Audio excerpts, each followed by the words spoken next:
First of 6 straight on the road and 3 in the New York City area begins tonight. We get you set for the Oilers and the Islanders on the Oil Stream pregame show. Hello, everybody. Good to be back inside the EST studios for the Oil Stream as we get you set for the Oil and the Islanders. Edmonton 13-14-1 on the season. The Islanders 14-8-8.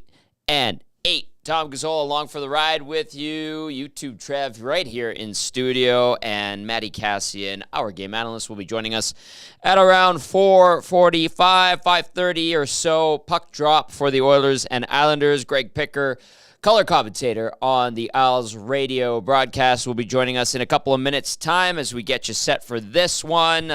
Hit us up at the Paris Jewelers inbox, 780-218-9999 if you want to text us. And if you want to hit us up in the nasty chat because you nasties are watching on the Edmonton Sports Talk YouTube channel, get in on the conversation there. If you're listening to the audio stream, appreciate it as always, whether it's via our website or the TuneIn app. The Oilers looking to bounce back after a pair of losses. The Islanders had been riding high until they lost at Bell Center in Montreal on Saturday. Really quickly, we're going to get into starting lineups, and then we're going to bring Greg in to get us set for the Islanders side of things for tonight. For the Oil, this is what we're anticipating. If anything changes, we will pass that along your way. McDavid between Kane and Hyman. Draisaitl centering Nugent Hopkins and Fogle. Ryan McLeod between Matthias Janmark and Connor Brown, and then James Hamlin with Adam Ernie and Sam Gagner. Derek Ryan a little bit nicked up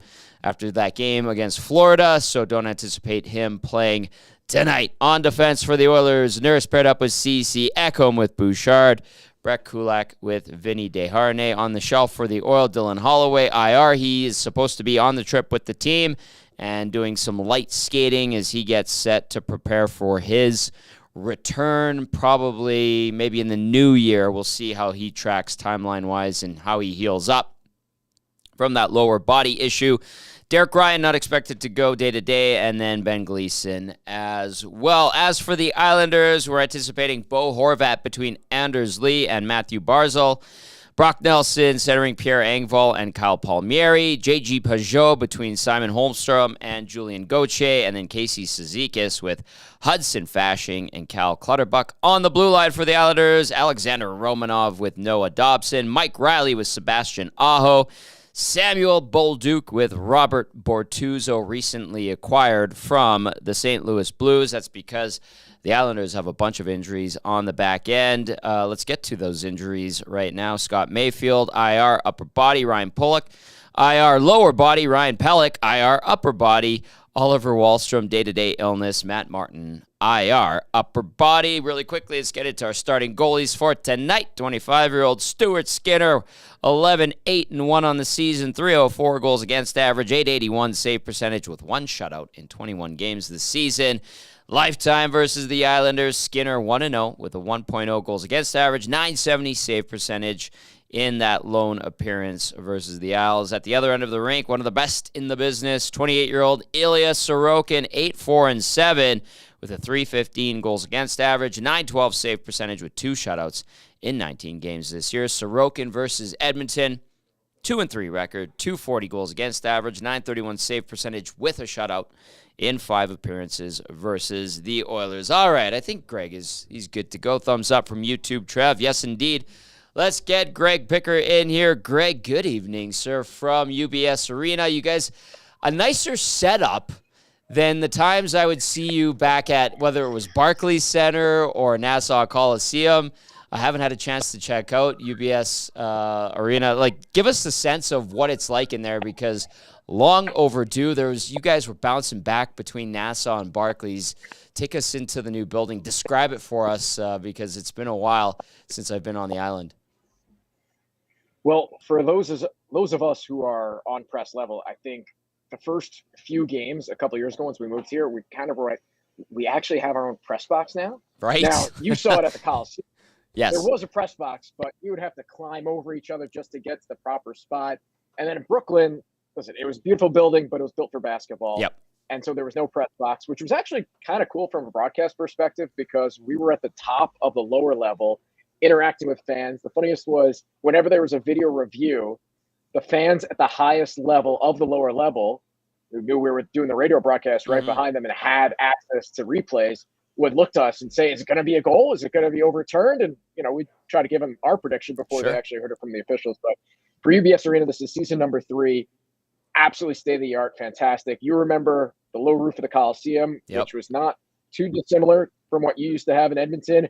They kept that low roof here, so it still is a loud barn, and we finally got to see it. I mean, it only took a second year, but we got to see playoff appearance for the team last year, and it's hard to replicate the Coliseum sound, but it was pretty darn close. And you go back 2021, the way the Islanders closed out the Coliseum was pretty special, making a run all the way to the Stanley Cup semis. Wasn't a conference final that year with the unique format, but the final goal was a Game 6 overtime winner that sent the Islanders down to Tampa for Game 7.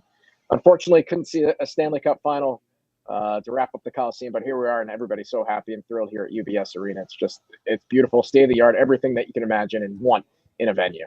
Yeah, the last Stanley Cup final at Nassau Coliseum, I think people around these parts would be pretty happy with, certainly. But that was a long time ago, Greg, before you and I were born, and, memories of years gone by. But those were some great Stanley Cup finals between the Oilers and the Islanders in the early to mid-'80s. Times have changed. Both teams have moved on to new buildings, looking to get back to the form that they had in the '80s, certainly. And both teams have gone to Stanley Cup semifinal and a conference final in that time. The Oilers to the Cup final in '06, but people are still bitter about that here, even though it's been almost 20 years, Greg. Like, it still comes up, and you'll be like, Carolina in '06, too soon. Too soon. White Ave in '06, too soon. Until the Islanders win another cup, Yanni Gourde's name is going to be talked about because he scored the shorthanded goal in Game 7 for the Lightning against the Islanders in the 2021 Stanley Cup semi. And to lose 1-0 on a shorthanded goal is a hard pill to swallow even here a couple of years later. Until you actually get back over that hump, I think that name will be talked about around these parts. Well, speaking of things and getting over that hump, I mean, the Islanders seem to be doing quite well this season. The record is good. A lot of overtime/shootout results, Greg, but a nice stretch that was snapped, an 8-game point streak where the Isles were picking up points, and a lot of wins in that stretch as well. But a 5-3 loss at Bell Center on Saturday. Just what was New York's downfall in the game? I remember looking and reading out-of-town scores and being like, oh, Habs up big on the Islanders. What the heck's going on there? But then I got to the press box here in Edmonton, and I looked at the scoreboard, and I'm like, what? 5-3? So what happened in that game, Greg? To start, it was an emotional night the night before against the Bruins. A really wild game. Ended up being a 5-4 shootout defeat. Islanders had a 2-0 lead. Were inches away from taking a 3-0 lead on what would have been Simon Holmstrom's 5th shorthanded goal of the year. He already has 4 to lead the NHL. And Linus Ullmark just got a toe of his skate on what would have been, the whole building was standing up thinking the puck was about to go in, but Ullmark made the save. Bruins go back the other way and score their first of 3 power play goals in that game, which helped bring them to overtime and eventually the shootout win. So that was a wild game. Emotions were high. It was the final game of the 6-game homestand the night before that saw the team go 4-0-2. Yep. Which the first game was a 4-1 lead over the San Jose Sharks that the Islanders blew in the final 8 minutes and then fell in overtime.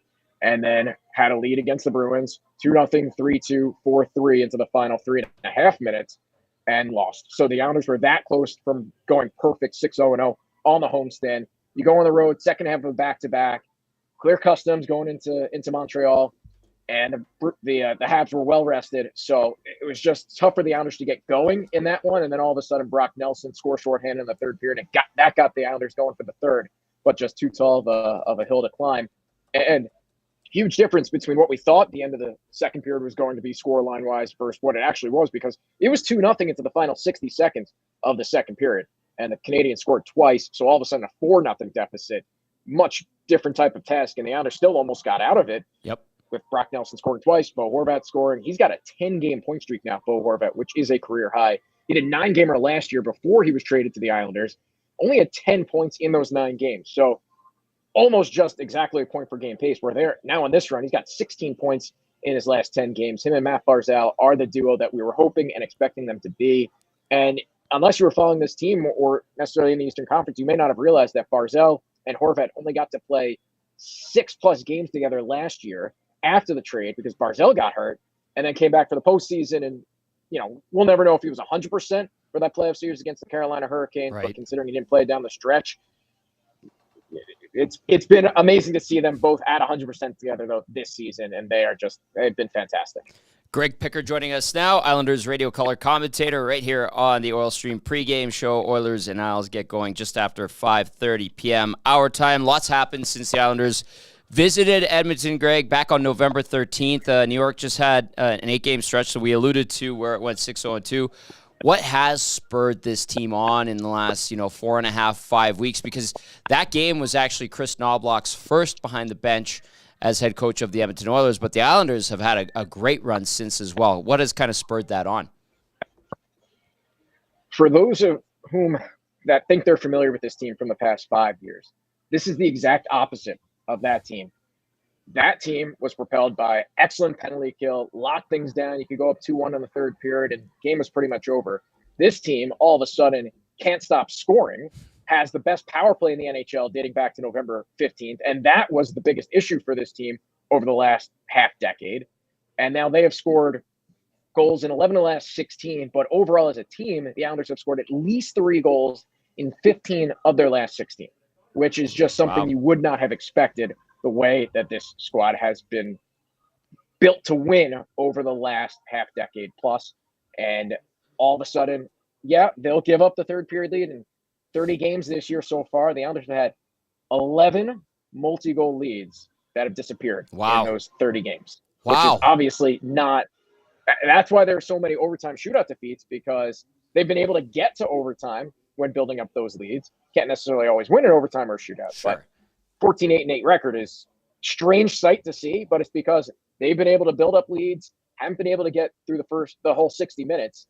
And this team has only trailed twice after the first period all season. Wow. In 30 games, they've had 2 first period deficits at the end of 20 minutes. Those are crazy stats. Crazy stats. Like, in a third of your games, you've had a lead and you've watched it blown away. That's fun hockey to watch, but I think it induces heart attacks if you're an Islanders fan. Yeah. Okay, Greg, I have to ask you about this because the blue line, it's banged up. And I mentioned going through the starting lineups, like this blue line's missing a bunch of pieces. No Mayfield, no Pulock, no Pelech. How is it holding up? I know I mentioned that Bertuzzo was brought in, but how is it getting by and this team continuing to have success when basically half of the core of the defense is out due to injury? You could say 3 of the top 5 defensemen. Yeah, yikes. Open night lineup. But credit Lou Lamoriello's aggressiveness, because not just the Robert Bortuzzo trade acquisition. The day after Adam Pelech and Sebastian Aho were injured, and that would have been American Black Friday, day after Thanksgiving, the Islanders were in Ottawa, and both Pelech and Aho were hurt in the first 4 minutes of that game and were done for the game. So you had 4 defensemen for 56+ minutes. Noah Dobson, Alex Romano both played over 30 and what ended up being a 5-3 win for the Islanders that night. But the aggressiveness of Lou Lamoriello, because Robert Bortuzzo, yes, trade acquisition, but Mike Riley went on waivers that same day that Aho and Pelech got hurt. And Lou went out and made the claim, and he has fit in perfectly. He's a puck-moving, speedy defenseman in the mold of a Nick Leddy that the Islanders haven't necessarily had since Leddy left a few years ago. Right. So he's always willing to push the pace, and it's worked out really well. He's got 5 points in the 10 games that he's played, and he's fitted on the left side, Bortuzzo on the right side with no Pulock, no Mayfield.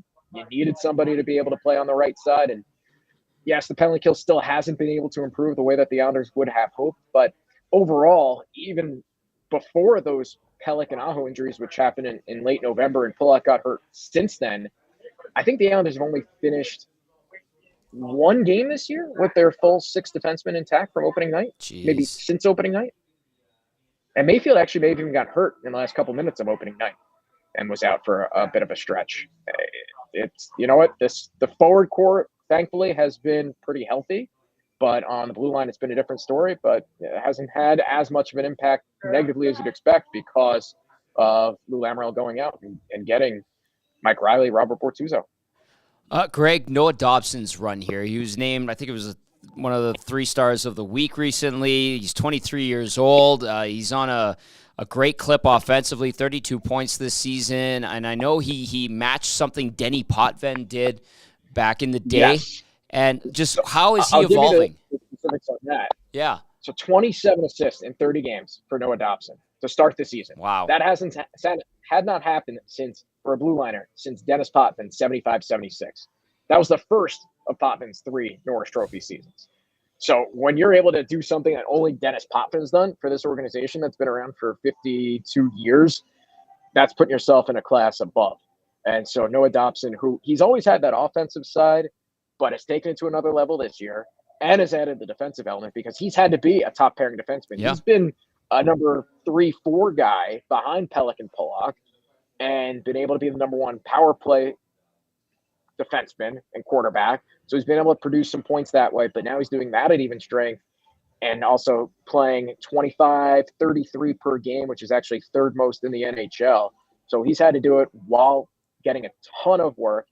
And he's partnered with Alex Romanov, who is in his 2nd season with the Islanders this year. So they're right now the top pairing for the Isles, and they're both 23 years old. So still have some room to grow.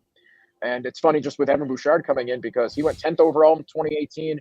Oliver Wahlstrom, who will not be playing tonight, 11th overall, and then Dobson, 12th overall. So you have that symmetry there with those guys both being top 12 picks and just 2 picks apart. And now they're both top 4 in defenseman scoring around the NHL. They have arrived. Greg Pickard joining us now, radio color commentator for the New York Islanders, getting set for the Oilers and the Isles tonight. Puck drop just after 5:30 our time here in Edmonton. Okay, let's talk about the special teams, Greg, because this is like polar ends or polar opposites here. You got the power play that is on a crazy clip right now. I think it's first in the league since November 15, 33.3%. But then the PK, last in the NHL, 70.8%. What's working with the man advantage? What's not working on the PK? What's not working on the PK is just that they haven't been probably as necessarily structured as in seasons past. And last year, I don't have the numbers off the top of my head, but the Islanders were the last team to give up a power play goal to start off the season. Wow. They were number 1 across the board. 2 years ago, when they missed the playoffs, they still finished 4th in the NHL on the PK. So that has always been a strong suit for this team over the last 5+ years, going back to when Barry Trotz and Lou Lamoriello joined the organization, and Barry's no longer here, but Lou still is, and it's a disciple of Barry, Lane Lambert, running the show. So you wouldn't think that the structure and way and style of playing would change too much. On the flip side, on the power play, again, it just goes back to Bo Horvat fitting in perfectly and just everybody having their role. And the biggest difference between the power play personnel-wise this year and years past is actually Kyle Palmieri bumping up from power play number 2 to number 1, kind of flipping spots with Anders Lee. Anders Lee is not the net front guy in power play number 1 anymore, which he has been for at least 7-8 years. Palmieri's worked well there. Horvat, we know, and you know from seeing him so many years in Vancouver, one of the best bumper players on the power play. Definitely. And he scored the Islanders scored 2 goals thanks to shots from him in the bumper spot against the Bruins on Friday. One he scored on, and one missed the net, goes off the backboards. Brock Nelson's there to clean it up. And Nelson, I think, is one of the more underrated players in the NHL. Fantastic shot. When he's in a position to score, he's going to score more often than not. And we know, obviously, Matt Barzal, he's on the left side half board, so he's always looking to set guys up. But he's added the shot to his element, to his game as well this year, and he's not blowing 100-mile-per-hour shots by anybody on a slap shot, but he's still threatening to score with that. And Noah Dobson, I mean, three assist games in his last 9 now. When you have that as your number 1 power play quarterback, that's going to help win you some games and get you to number 1 in the NHL over the last month on the man advantage as well. All right, Greg, both teams in orange and blue, obviously a long story tradition between the two when they play against each other, and goes back to their Stanley Cup days. What kind of game are you expecting tonight between the Oilers and the Islanders? The biggest question is, will the Islanders be able to stay out of the penalty box?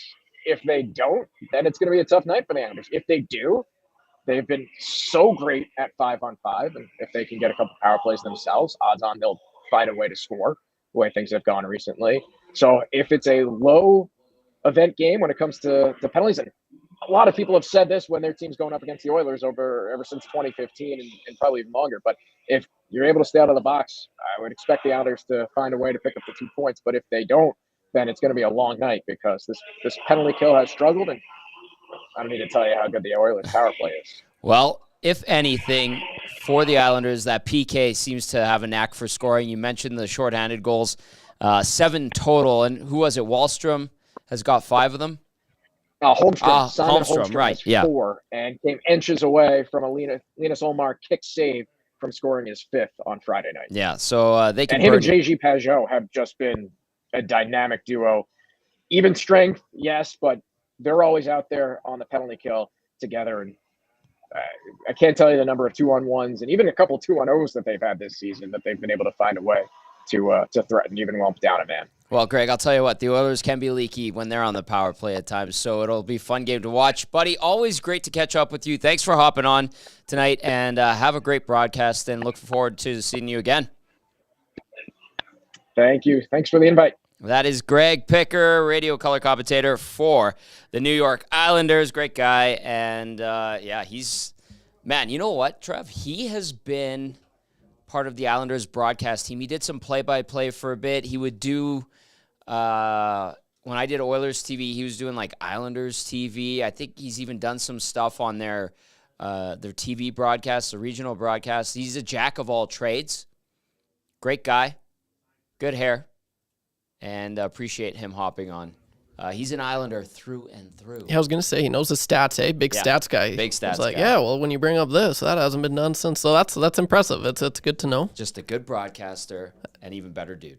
That's what you like to hear. That's what you like. One of the good people in the National Hockey League. Great to have Greg Picker on, and you can catch him on Twitter. We tweeted out our show. You can follow him at Greg Picker here if you're looking for more Islanders information. I know it's not really something that's up many Oilers fans' alley, but he is a great broadcaster, good at what he does, and certainly a wealth of knowledge. All right. Hit us up via the inbox 780-218-9999 and the nasty chat. Hello. Fish Tank says Greg Picker is a clone of Tom Gazzola or vice versa. Yeah, I think we're roughly the same age. We're roughly the same age, so good guy. And he, like me, was fortunate early on in his career to get on with the team. I think I was 24 when I was hired by the Oilers. I think Greg was roughly, maybe even younger. So, yeah, really good guy. Good asset to have if you're the New York Islanders. He won't do them wrong. And a good broadcaster, too, on top of that. So great to have Greg on. We will probably have him on again next season at some point when the Oilers and Islanders lock horns. Any questions or anything you want to send our way, get us at the Nasty Chat on YouTube or via the inbox 780-218-9999. Hit that thumbs up button on the YouTube channel, and we could appreciate that. Indeed. Matty Kassian coming up in a couple of minutes. You know what? Why don't we squeeze in some player audio before we get to Cass? We could do, who was it? Kane spoke today? Yeah, we could do Kane. Let's run Kane, and then we'll get to Cass, and we'll get into Game Changers. It's a bit of a shortened pregame show. There's a lot going on at the EST studios. Huge thank you to everyone who tuned in, A, obviously, but B, came in and visited us, dropped off stuff. Corey, who's getting a EST tattoo in the new year. We're going to work on that. There's going to be a charitable component to it. Dropped off some amazing pies, pizza pies. And we do have pie, I think, like literal pie. I think we have cookies, HR Daddy. Nanaimo bars. Oh, Ginger, VR Montenegro's wife, stopped by. She dropped off some great snacks. Jocelyn, James, and man, it's just been like, and then just meeting Nasties coming in to pick up their EST gear from the Nasty Club. Those that ordered stuff from the shop, you should be getting it either today, tomorrow. I saw there was a post earlier today where a shipment arrived, and I can't remember who put it up, but they tweeted about it, and the stuff looks good. Who was it? It was Where is that bad boy? I have it here. Surveyor Brett replied to it. It was Ducky. Ducky got his box with EST gear. It looks fresh, and I like the way they packaged it. The hat's sitting up, the T-shirt. There's probably a hoodie or something underneath there, or a sweatshirt. Great stuff. And those that missed out on the first merch opportunity, I think something's brewing for next year. Awanik, early next year, like January. Awanik's working on the details with Chelsea over at Hive Marketing, and a big thank you to them. They dropped off some stuff as well. I think we got some honey and some chocolate from them. Yeah. Unbelievable. And Big Maple Sports dropped off some cards. I opened mine, but I think Dusty and Eric want to like reveal theirs. So For tomorrow morning. And I just want to say big thank you to Big Maple. Yeah, they were sick. They're cards, but the ones I got were like awesome. Like my favorite, the Larry Fitzgerald. Thank you. That was a thing of beauty. And the jersey card as well. I love those. I'll have to find a good spot for them. Maybe get them in like my display on the home studio front. I've been switching it up a little bit. Okay, let's get to Evander Kane. I'm running out of breath, and then we're going to get Matty Kassian on the flip side of Kane. Here we go. With McDavid and Hyman. What can you say about the pairing of 97 and 18 that works so well together, and how you try to complement that? Yeah, I mean, I think kind of all of us in the top six have played together for stretches and periods of time ever since I've been here. Obviously, that line had been running really well, and, coaches wanted to change it up a little bit. So it's a good opportunity for me to reignite hopefully some chemistry with those two guys and have a good road trip. Zach Hyman leads this team in goals. I mean, is he the prime example of leading by example? Yeah, I mean, he's obviously having a hell of a year. He's been incredibly consistent for us from an offensive standpoint. Obviously, like you said, he leads our team in goals, and he's capitalizing on his opportunities, and we're going to need that to continue in order for us to have success. You're going up against a New York Islanders squad that is 9-2-5 in its last 16 games, and a couple of really hot point streaks on the other end. What kind of a challenge do they pose for you guys tonight? Yeah, I mean, they have a reputation of being a real sound offensive team and stingy offensively as well. And I think one of the things that's notable is their power play is really doing a good job clicking. So it'll be important for us to stay hot in the kill and stay out of the box. And there'll be a tough test, especially in this building. You were honest post-game, last game against the Panthers. What do you guys need to clean up defensively to make it an easier night for your goaltenders? Yeah, I think we just got to be quicker and harder. It's really that simple. So, when we do that, obviously we're a really good team, and we don't spend much time in our D zone. All right, there's Evander Kane as he and the Oilers get set to take on a pretty darn good New York Islanders squad tonight at UBS Arena. Really quickly into the nasty chat. Pat Maroon's bib. I'm sorry I didn't ask this and didn't catch it for Greg. What jerseys were the Isles' best, and why is it the Highlander? I was going to say the reverse retro that they had last year. I loved. Absolutely loved. Like, it's ugly in the nicest way possible.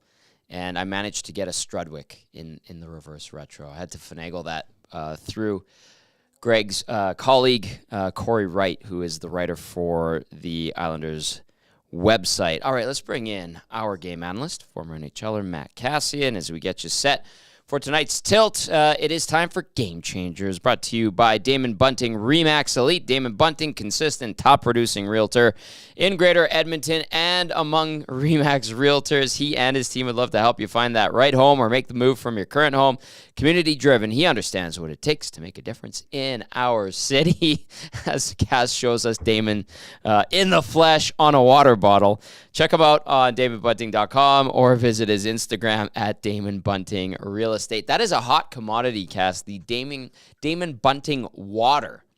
Yeah, pretty tough to get your hands on one of them. And I've seen a few of those Grace Tommy's fridge when I was over there. There was a couple of them sneaking around in there, but yeah, they're a special edition. Special edition. You know what's great about those ones? They have like the squirt cap. Yep. There we go. All right. That's how my kids drink anything. Like if you give them like a Gatorade or a Powerade or like that, like You're not just sipping it. It's like, no, you have the full, like, full motion. Oh my goodness. Somebody said something about, this is from you. No closet door. What's going on with the closet door? And well, remember the time my closet door was open and then my wife came in and made fun of me for it. And I had to tell her to leave me alone because I'm hanging out with my friends. So the shirt, very nice shirt that looks like a good shirt. Pattern. Yeah, she makes fun of my shirts if she ever watches too. She's usually like, you just like Tommy's dressed so nice and you look so good and you're wearing like a dog shirt with a cardigan. And I'm like, well, that's kind of what I like. And she's like, ugh. It's like that's my impression of her too, by the way. Maddie doesn't sound like that. She's a lovely lady. Also, I've gone like cash. Like I was gonna go home, and then it was just so busy here that I was like, you know what? I'm really regretting wearing the hoodie right now. It is boiling in this studio. Eric and Dusty and Awanik were in here for like the last 4 hours, and that's a lot of hot air. A lot of hot air. Hot air. It didn't move out. We came in right after they finished the holiday special, and so here we are where I'm sweating. At least I have a ice-cold beverage that is keeping me going, and Trevor's in good spirits. You're wearing a sweater. Are you okay? It's it's freaking hot in this corner. It is toasty. But, you look great, Cass, and you're sounding great as always. Mandy's right. And I appreciate that she likes when I dress up for the show. But I'm letting everyone down today, and I'm okay with that for one time. I'll bring something nicer in for Thursday night. All right, Cass, let's get to Game Changers here. This is one that you sent in to us yesterday at like noon. And I was like, wow. I was ready. Really early. You were ready for this game yesterday. That was the type of day it was where I was just kind of doing everything today too, actually, which is why I'm still in my dress clothes, where it was just like, there was just a lot to do. Yeah. And I was like, I got to get Tommy these so he has time to put them together. I appreciate that. And then I was just like, wait a second, the game is tomorrow. And then when I looked at everything today, I'm like, well, these still apply. Like, this is still the same thing. I don't think anything for me has changed heading into it. They still work. Absolutely, 100% they do. So let's get into it. Number one of Game Changers tonight, as delivered to us by Matt Kassian yesterday at 12:13 p.m. Middle sixing, Cass. Middle sixing mixing. I mean, we've already started to talk about it. You guys have talked about it. The whole city's been talking about it the last day or two. Yes. But you have a nice little switch up of the lines today. Going to the blender, we just heard the Evander Kane interview about getting an opportunity and being moved around, and you're taking apart a line that has had some success to try to put together two lines that can have success, or maybe even three lines that can have some success. But your second, third lines haven't managed the last couple of games to get anything done. They maybe have had a couple chances here or there, but haven't been able to really have the kind of chemistry you want them to have, particularly for Leon Draisaitl, who just has struggled a little bit 5-on-5. Last game, one of his probably toughest games of the season, defensively and offensively, where he just wasn't having a night. And really, this move is about him. Trying to get him going, give him some different looks with different players. We know that now maybe it was with a different winger, but in the past he has had some success with Ryan Nugent-Hopkins. So you're getting a little bit of a mix up here to try to get the middle six going, and they need to. When you look up and down the New York Islanders lineup, they do have some skill. They have some players that work hard, but they're one of those teams that just plays that structured, patient, defensive game. And you're really trying to say, hey, instead of relying on just one line, we need to get everyone going here. Yes. Let's get this rolling again. And so you make a little bit of a switch. Now, the big question will be is how long does this go for? Is it something where players have chemistry right away and Knobloch's able to run with it? Is it something where maybe they don't have all the chemistry right away, but you can see that they're working and the team maybe has some mojo and has some jump, so you can let it run a little bit, even if the second or third line doesn't necessarily click absolutely immediately. But Tommy, you want to see something good right away from this group. And maybe that's what it's going to take. Maybe it's just going to take one good shift early on where they have an opportunity. And maybe that's enough to spark some life into Draisaitl. Not that he hasn't been, it's not like he's been lifeless. It's not like he hasn't gotten points, but 5-on-5, he just hasn't really got the juice. And so, if you have a beverage of some kind, here's the hoping that Leon Draisaitl gets it going with this new look middle six. There was a text that came into the nasty chat, Cass, and listen, it's a bit in jest, but I want to ask, because we heard from Evander Kane. D-Man texted in via the nasty chat, said Kane's Barbie hockey stick has got him cold.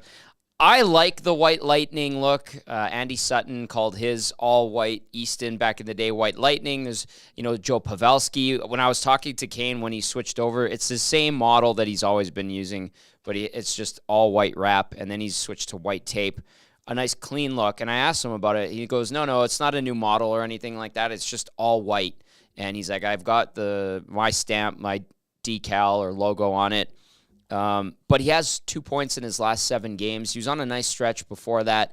He was banged up in that time, and he was missing practices. It seems like he's getting better. I thought he was around it more, quote unquote, last game, even though it didn't result in any offense or anything like that. But, to D-Man's point, it's not the stick. We know that. But just Kane of late in his performances overall, what are you seeing for him, keeping in mind that he was probably nursing some sort of injury at the time? Well, I think that's the key part to it. Is I don't think it has anything to do with the stick. That may not be superstitious, but I'm a little stitious.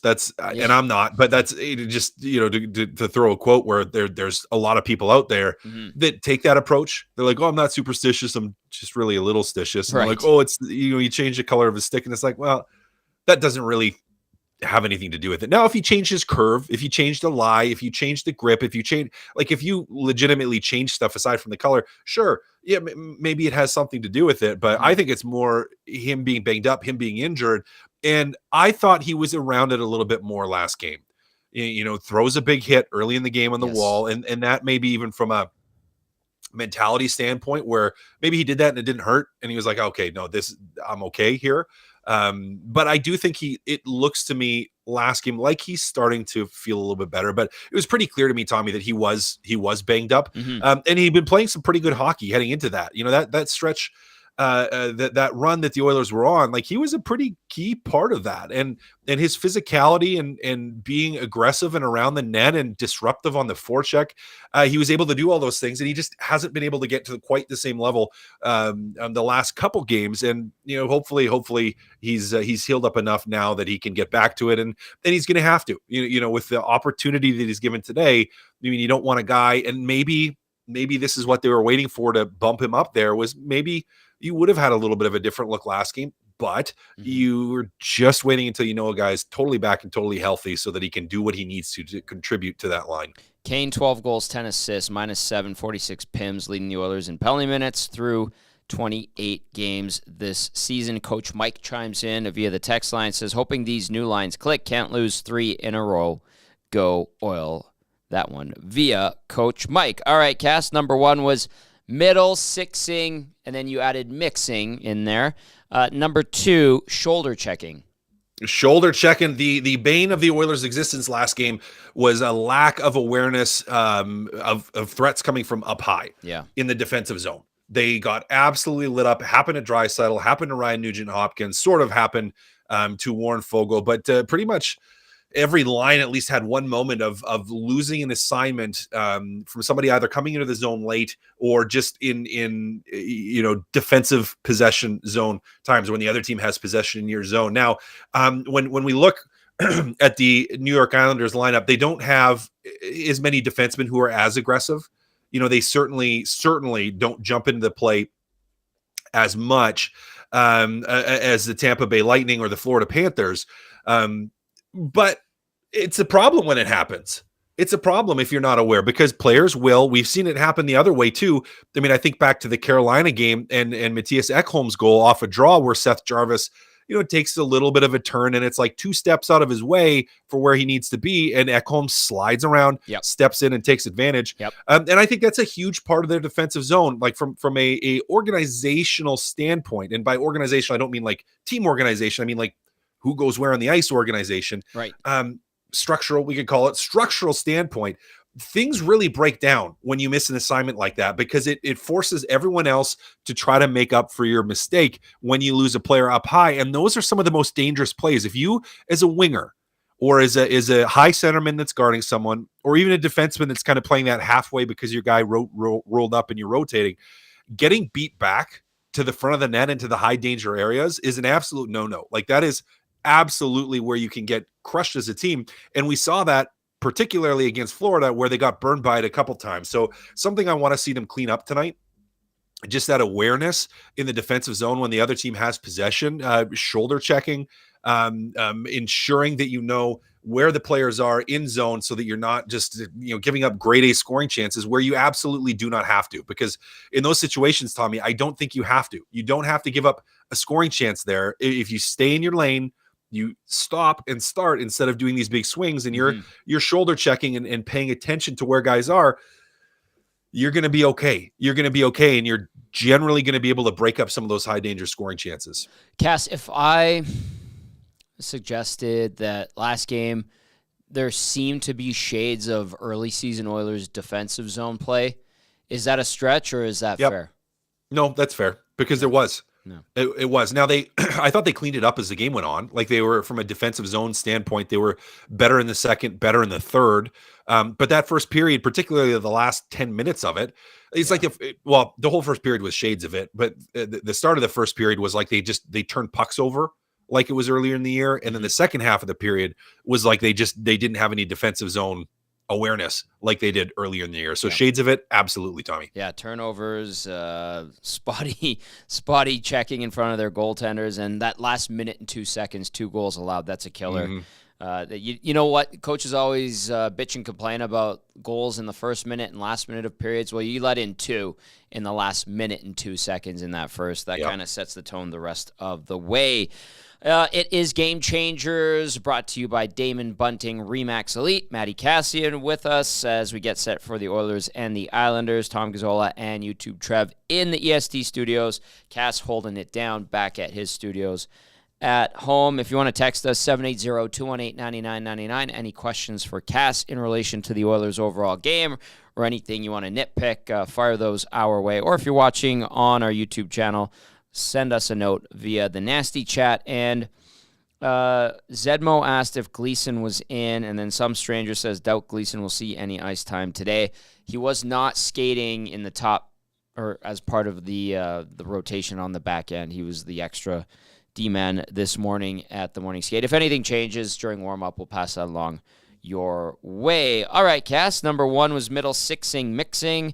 Number 2, shoulder checking. And then number 3, this one you can never go wrong, and it's usually a good thing to do this, feet moving. Yeah, feet moving. But in this particular instance against the New York Islanders, I think that the best way you play teams that generally play really good team defense is by having that feet moving mentality. Not slowing down when the puck's on your stick. It's speeding up through the neutral zone. Obviously, there's times you need to slow down, and it can slow down the play. We see Evan Bouchard do a great job of this in the offensive zone. But as a general thought, you have to beat the New York Islanders with speed. You have to beat them with speed. You're not going to just purely outskill them. They're at times a tough team to beat because of how they play defensively. You want to beat them with your feet. Beat them with your feet. Now move the puck and skate with the puck. Skate when you get it, which is it almost sounds really basic, but it's very true. And this Edmonton Oilers team, when they're playing well, they are skating. They are moving their feet. Yeah. They're making and completing passes, which enable them to do that instead of just throwing it away. Starts from the back end, having clean exits, moving the pucks to the forwards well, not doing those hope runs that we all just hate and talk about all the time when they're playing poorly, but actually tape-to-tape plays and enabling the forwards to exit the zone with speed. You challenge the Islanders through the neutral zone. And if you do that early in a hockey game, it's going to force them to sit back a little bit more to respect that speed, which is just going to open up your ability to either get an opportunity in zone or just have more possession time, spend more time in the offensive zone, generate more chances off the cycle, and try to force some defensive zone breakdowns. I mean, to me, when we look at when they weren't playing well against Florida, they're not skating, Tommy. Yeah. There's a lot of standing, there's a lot of watching, there's a lot of hoping, and there's not a lot of movement. And when they have the puck, it's almost like they get the puck back and everyone's stationary. They're not able to receive the puck and then attack with speed. And good defensive teams, they take advantage of that. So super, super important today that they find ways to get the puck to the forwards with motion, that they have speed through the neutral zone to really try to force those Islanders defensemen back and make it an uncomfortable night for them. 780-218-9999. I'm going to float the question of the night out there to our listeners and our viewers, and Cass will get the first crack at it. When someone wants to hear from YouTube, Trev, they will hear from YouTube, Trev, shortly. Look at you, Super Mario. You're ready to go. Question of the night is this. What will the Oilers' record be in this 6-game stretch away from home? And if you're wondering where the heck they're going to be, well, tonight it's against the Islanders on Long Island. Then they go to Jersey for a date with the Devils on Thursday. Friday, they play and complete their first back-to-back set of the year at MSG against the Rangers. This is a great trip if you're traveling with the team or you get to go to this area to watch some hockey. Absolutely phenomenal part of the world. Crazy and busy, but great for hockey fans indeed. And then they come back, obviously get the Christmas break. They'll have 3 full days off, get time to spend with the family. Some will fly back to their family homes, I'm sure, if it's especially if it's a direct. And then they'll have to return. Some guys are going to meet the team in San Jose. Others will be on the charter because they're in San Jose the 28th. They're in LA on the 30th. And then they wrap up the calendar year on New Year's Eve against the Anaheim Ducks at the Honda Center. So the question is, how will this team, the Oilers, fare on this 6-game stretch away from home? What say you? 780-218-9999 or Nasty Chat inbox. Let us know your thoughts, and I'll read those out and get to as many as I can. Cass, you first. I'm going to go 3-2-1. 3-2-1, which I think is okay on a 6-game trip with a big break in between. You have a back-to-back, and you're playing some tough teams. Yeah. I think 3-2-1. I think that's reasonable and fair. I mean, you want to see a win tonight. I mean, ideally, if you could get a win and an OT loss and a back-to-back, that would be fantastic. Mm-hmm. But the reality is you very well might likely lose one of those games. So yeah, I think 3-2-1. Like if we look at this and go, okay, maybe you lose against LA and maybe you lose against New York. Got to win if you against can squeeze LA. out, But well, you're right. I mean, that's going to be tough. It's going to be tough. Yep. It's going to be tough. Now LA has been absolute road warriors this season. They've still been really good at home too. They've just been a good hockey team. But I think reasonable because you look at this and you go, okay, you need to beat San Jose. Yes. Like that's a have to win game. This one is a have to win game. You've lost 2 in a row. You have to win this one. So there's 2 wins where you're like, okay, we expect to win these games. You want to win one against New Jersey and New York, and then you kind of got to go, okay, well, maybe you win the one against Anaheim. You should win that one too. So there's your 3. And if you can squeeze out, a point, really, if you can squeeze out a point, I mean, ideally it's 2 against New York or LA, you're in pretty good shape. I mean, if you went 4-2, I think you'd be thrilled on this trip. But I think realistically, like you are happy with a 3-2-1 record. I would like to see 4-2. I think it's possible. Yeah. And Cass, before, and when I impolitely said, gotta beat LA, that was me impulsively, and I apologize for that. Being like, that, because I've been talking about it, these games against the Kings, like if you have any hope of trying to work your way back into the top 3 in the Pacific, I think the key will be beating the LA Kings. So I was, you got to beat LA. And I'm sorry I hopped in there with that, but that's why I said that. That's the rationale. Not that it makes it's what true. I did It's true, but it's going to be tough, right? That's going to be, it's going to be a hard game. It's going to be very, very challenging and difficult. And LA plays a way that it's going to be tough. And even if you look at that, I mean, you have, it's another back-to-back with LA Anaheim. And it's not like it's a long trip. It's not like you're changing time zones and going across the country. Also very with comfortable. That back. Yeah, it's not that, but it's still a back-to-back and against a team. And really you have a late game against LA and then an earlier game against Anaheim. So it's not like you have a massive turnaround from a time standpoint. So yeah, you got to beat LA if you want to get back into the playoffs, but it's going to be difficult to do so. So yeah, I got them pegged at 3-2-1, and I think I would be happy with it. As you said, if you can get the 4-2, like if you let's say you win, you beat the Islanders, you beat the Devils, you beat the Sharks, and you beat LA. I mean, that's puts you in a pretty good standpoint. Pretty good standpoint. And I would hate to see them, let's say they beat all the California teams. I would hate to see them lose, and it would be the two ideal teams to lose to would be, New York and New Jersey. But I don't want to see them carry like a 2-1-2, or sorry, 1-0 or 1-2, or really 1-4 in their last 5 games. Like, I'd hate to see them carry that into the break. Yeah. Which is where I go, just like, you got to ideally win 2 of your first 3, and then shoot for 2. But realistically, if you get one more win and losing in overtime, that'd be okay too. Good point. Trev, is your camera working? Yeah, let's get that bad boy on, because Taylor. Yeah, I want to see the Muzzy. You can't do it on this?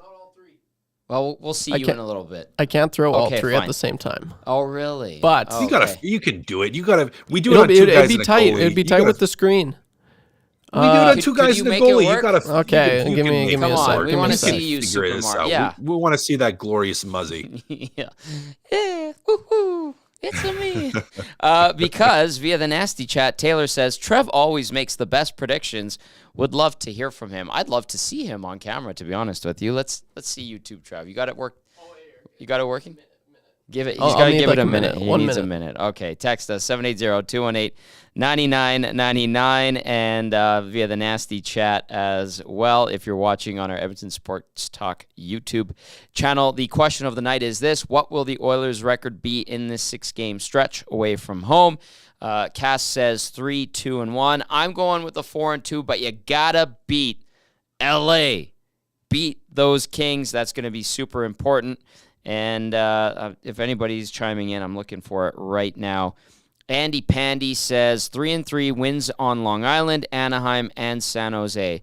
That one from Andy Pandy. Cal in the Park says, question: if they go 0-3 on this portion of the trip, is the season done? How many points do they need to be successful? We all know 4 out of 6 is needed in California next week. Cal in the Park, and Cass, back me up on this if you agree. I don't think that the season is done if they go 0-4 on this trip.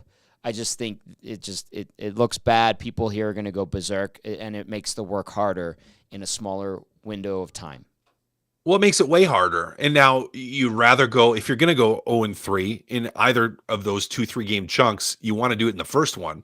If you're, you don't want to do it at all. You don't want to do it at all, but you don't want to do it against Western Conference teams. Yeah. Exactly. Yeah. So, but yeah, it would be, that'd be rough. That would be rough for people. Post-game. Post-game would be wild. There'd be some upset Oilers fans hanging out together at Christmas. Man, they were calling me a dickhead on Thursday night. Multiple people for defending Stuart Skinner. Or Richard Head. Yeah, exactly. Dusty says I can just use the term. I don't like it. So, anyway. All right, do you have this all figured out, Trevor? He does. Okay. YouTube Trev on the question of the night, because Taylor says you always have great what's predictions. up? What's up? There he is. Hello. There we go. It's me. That's me. Yeah, the stash is coming in pretty good, eh, Cass? Coming in. Did you see that? Yeah, it's coming in great. It's coming in great. I mean, that's like a perennial, like, you should dress up as Luigi. That'd be perfect. You do a good. No, I can't do it. You can do it on demand. No. Maybe Give him in post. drinks and he can do it. Yeah, I'll definitely do it then. Yeah. So right. Question of the day, is that what we're talking about? Question of the night. Is that what you want to hear, everyone? That's right. All the viewers at home. Go for it. Yeah, I'm thinking the same as you, Tommy. 4-2. I think tonight it should be. I think the Oilers will come out on top tonight. New Jersey, I think will be close, but I think that'll be a dub for the Oilers. The Rangers, they've always seemed to give the Oilers a little bit of trouble, so I don't really see them winning that one. And Russian goalies seem to have the Oilers' name right now. Obviously, they have Igor Shesterkin. He's a beauty. They come back for San Jose. Thanks for coming out, San Jose. They should have that one. Last time they played them, we had an epic post game. Different team, right? So that one will. You'd imagine that the Oilers should just bring it to them. The Kings, that's going to be whether they win or lose. I mean, I'm getting ahead of the schedule right now, but you are. That's going to be a really, really good game. So. They'll probably lose that one. Yeah, 4-2. I think we're right on the money, but we're all pretty well in the same ballpark, eh? 3-2-1, 4-2. Yeah. So that's my thoughts, ladies and gentlemen. Yeah, and someone's in on the nasty chat saying Stuart Skinner's lost brother. People YouTube say Trev. that. I don't see But it. I have a hard time. He's Here's got what is blue eyes. actually going on. Here's what's actually going on is we are using a advanced AI, and it's actually Stuart Skinner. It's not. He's not in the studio. No, he's actually on the road in the dressing room. Yeah. They just turn the lights off in the room where you get changed, and he's doing the show from in there. He's gonna go out and play right away. So I've never seen both of them in the same place at the same time. Touche. So that's my theory. Touche, Cass. That's why you're the world's number 2 detective. That's right. Batman's the number 1. Well, obviously. I was going to say Dick Tracy's right up there, but Cass, you're slightly above him. Nobody remembers Dick Tracy either, right? That was big back in the day. Anyway. They had the cool watches. Didn't they have like the video watch, basically eye watches? He had something. And he had like the yellow hat and trench coat and suit type of thing. And he probably used the term gumshoes, but it was at Carmen Sandiego. Gumshoes. Yeah. Anyway, I'm dating myself. We need to bring that word back. Yeah, that's a good word. Cass, fantastic stuff as always. I look forward to catching up with you on the post-game show. Absolutely, I will be. I'll be back in my comfies for that. So no dress shirt for the post-game. Well, We'll see if I bust out the dog shirt and the cardigan for my wife to chirp me again. So we'll see. You look great, pal.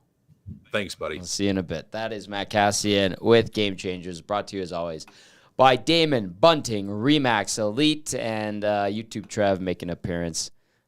Give me that. What?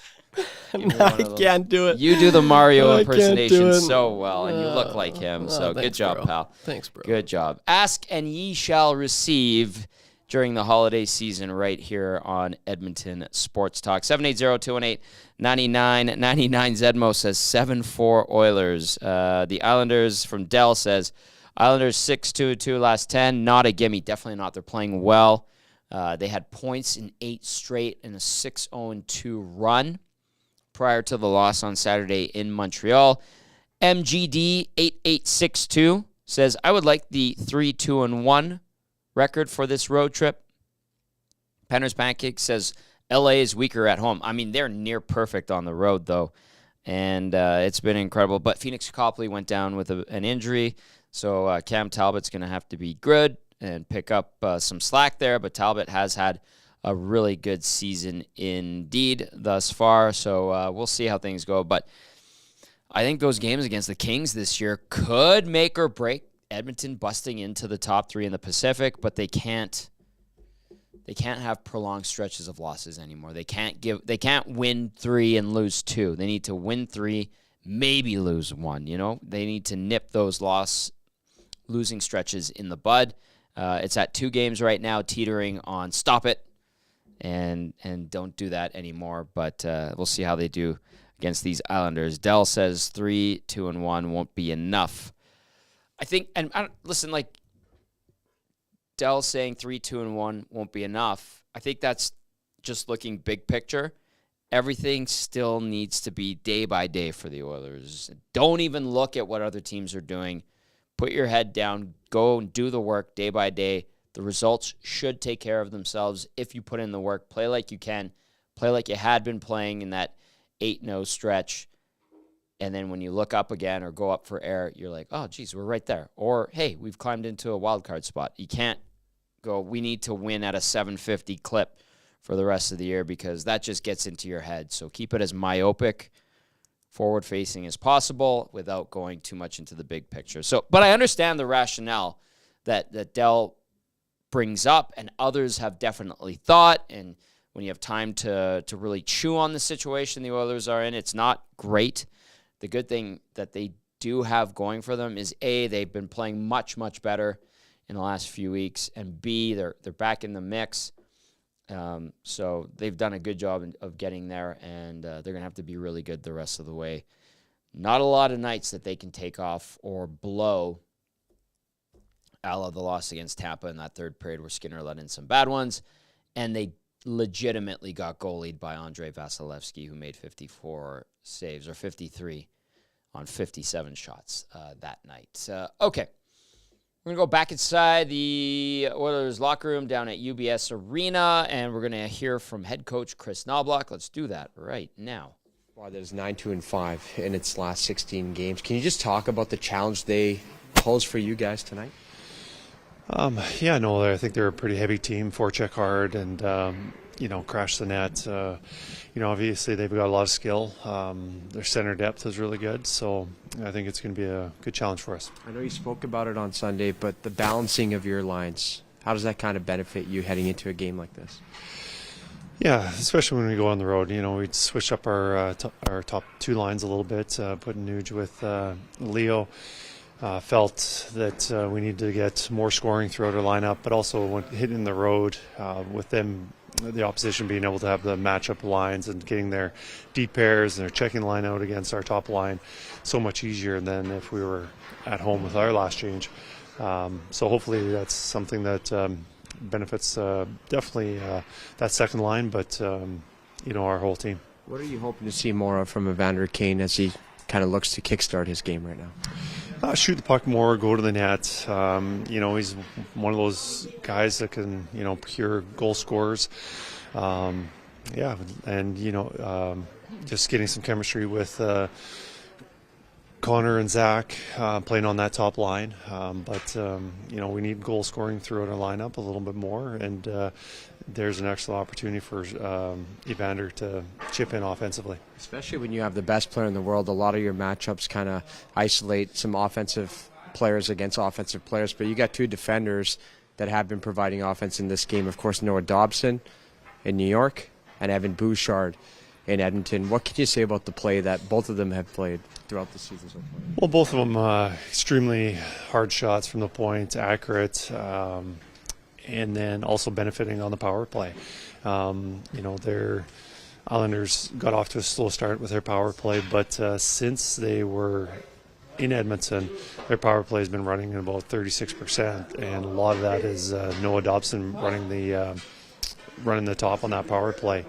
So something we have to be aware of, getting in his shot lane, making it hard for him to get those pucks through. But that can be said with a lot of defensemen around the league. Noah Dobson on fire this season, 32 points in 30 games. He's got 27 assists in those 30 games. First Islanders D-man to put a stretch together like that since Denny Potvin, actually. But Greg Picker, radio color commentator for the Islanders, brought that up. That was 75-76. Denny Potvin did it, as Greg mentioned. And, yeah, Noah Dobson absolutely on fire. The Oilers have a pretty good D-man who has been better defensively, but absolutely tremendous offensively in one Evan Bartholomew Bouchard. So we'll see those two blue liners go toe-to-toe offensively tonight in this game. All right, I will get to some responses to the question of the night, which was, what will the Oilers' record be in this 6-game stretch away from home? Let's go to John from the Fort.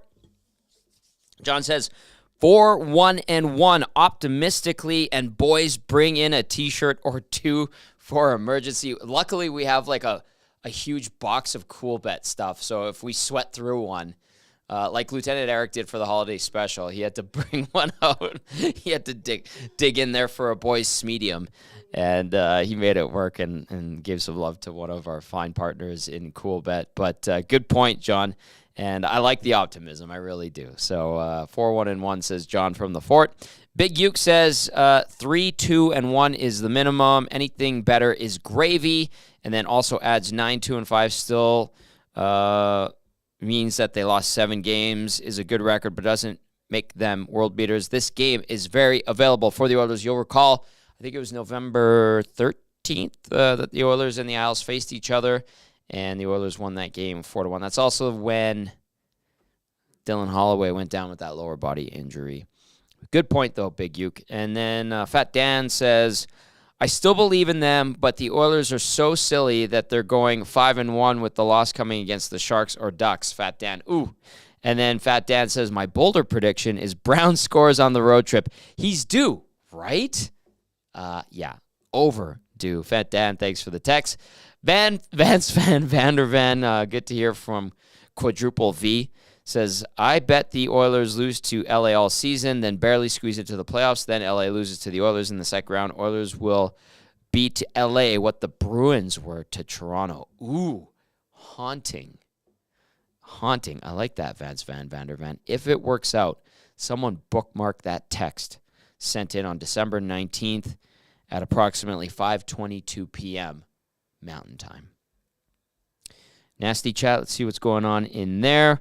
I got Dells at 3-2-1. Has anybody else filled in their thoughts on the roadie? No. Dell also says 5-4 Islanders today. 780-218-9999. Let's quickly go around the National Hockey League and look at out-of-town scores. Maybe we'll get to Lane Lambert. I don't know if we necessarily need to. It's been a pretty condensed show, and we've had quite a bit that we've gotten to, which has been great. If the texts keep coming in, we'll stick with those. If not, we can get to Lane Lambert. He was only, 3 minutes? Yeah, just over 3 minutes. Yeah, just over 3 minutes. All right, 11 games on the schedule tonight. Minnesota leading Boston 1-0 midway through the first. Buffalo up 1-0 on Columbus, also midway through the first in Buffalo. No score between the Hurricanes and the Golden Knights in Raleigh. Midway through the first there. New Jersey hosting Philly through 10 minutes. Donuts on the board. 8 minutes in Tampa, who are hosting the Blues. 1-0. The Lightning lead it. No score between the Rangers and the Leafs. In Toronto, 8 minutes in. Edmonton and New York on the docket. In about 14 minutes will be puck drop. You got Vancouver at Nashville, Colorado at Chicago. The Arizona Coyotes host the Ottawa Senators at Moulay Arena. Is that the Jacob Chychrun revenge game? It could very well be. Is that what the kids call it these days? Yeah, the revenge tour. Revenge tour. Yeah. How about that? How about that? Yeah, he's going to light it up. He's looked he's good. He's looked really good in Ottawa. Very good defenseman. Also, but if he's healthy, obviously, let's keep that in mind. And yes, the Oilers made a little run for him last year. It didn't work out. San Jose in the late game hosting those LA Kings. We'll see those two teams in just over a week, and we'll see how the Oilers fare on the West Coast after going out east in these next three in and around the New York City area. It's Long Island tonight. The coach of the Islanders is one Lane Lambert. Let's go to his pregame avail.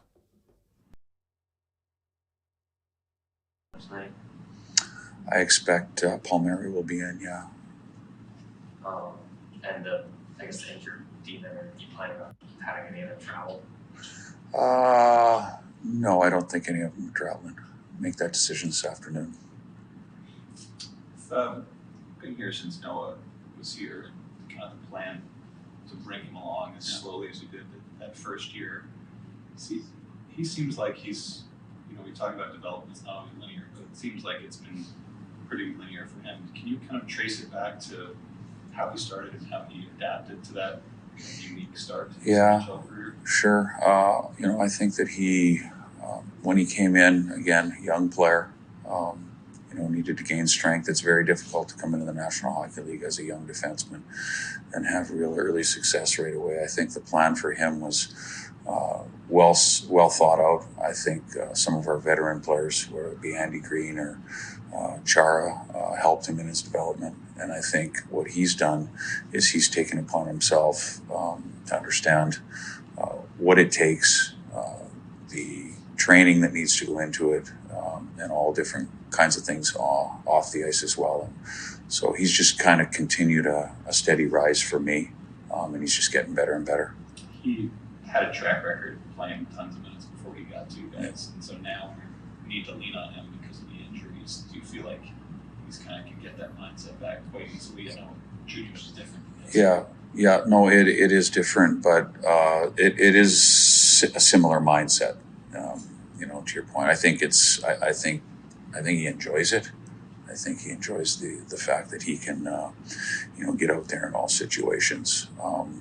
But again, it's up to us to manage, his ice time and his fatigue level and whatnot in these situations. But, he certainly has done it before. And players like that want to be on the ice. And that's the most important thing. How do you like the way Rowan has handled, the sort of workload he's gotten, especially since all those guys are down there? Yeah, he's done a good job. I think that pair, played well together.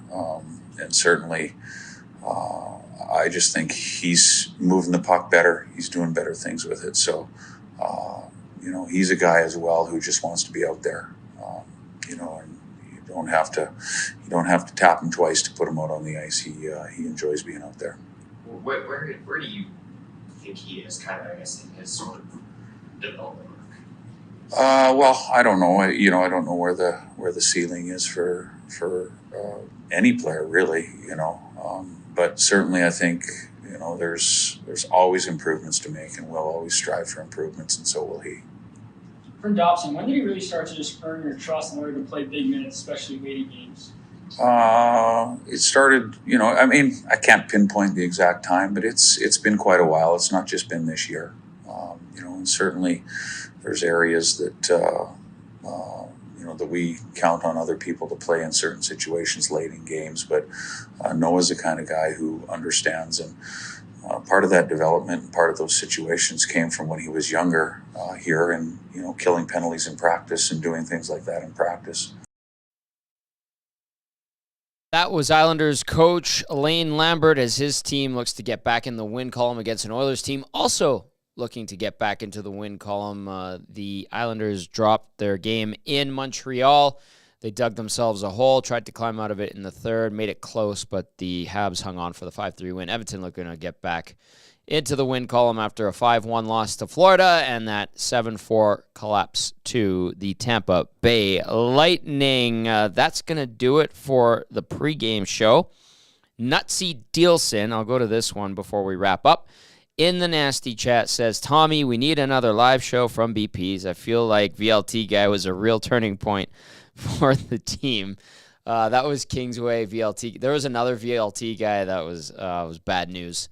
And YouTube Trev's shaking his head because that's the location he used to work at and used to deal with some shady characters. Yeah, I actually know the VLT guy you're referring to, and because I bartended there, right? Yeah, and that's where we discovered you. Yeah. So yeah, I'm not going to say anything, but not my favorite guy to attend to. That's for sure. Yeah, Hope was great. Yeah, Hope Poor crushed Hope. it. She was awesome, and we'll let you know. Nutsy Dilson, I think we still have to do one a month on location for the oil stream, and Dusty's working on that. So Big Daddy Davos returns around, I think, the first week of January after the Spangler Cup, and we'll get that all sorted out. We'll spread it around. Those games are fun. We're also working on some other stuff where we're going to be on location. Hint, hint, wink, wink, nudge, nudge. But we'll get to those details when everything is ironed out. A big thank you to Greg Picker, radio color commentator for the New York Islanders, for stopping by and giving us the scoop on an Isles team that is 14-8-8 on the season. And a huge thank you to all of you who watched and listened, and we appreciate that as always. On the way out the door, smash that thumbs up button. We appreciate it very much. If you haven't already subscribed to our YouTube channel, please do.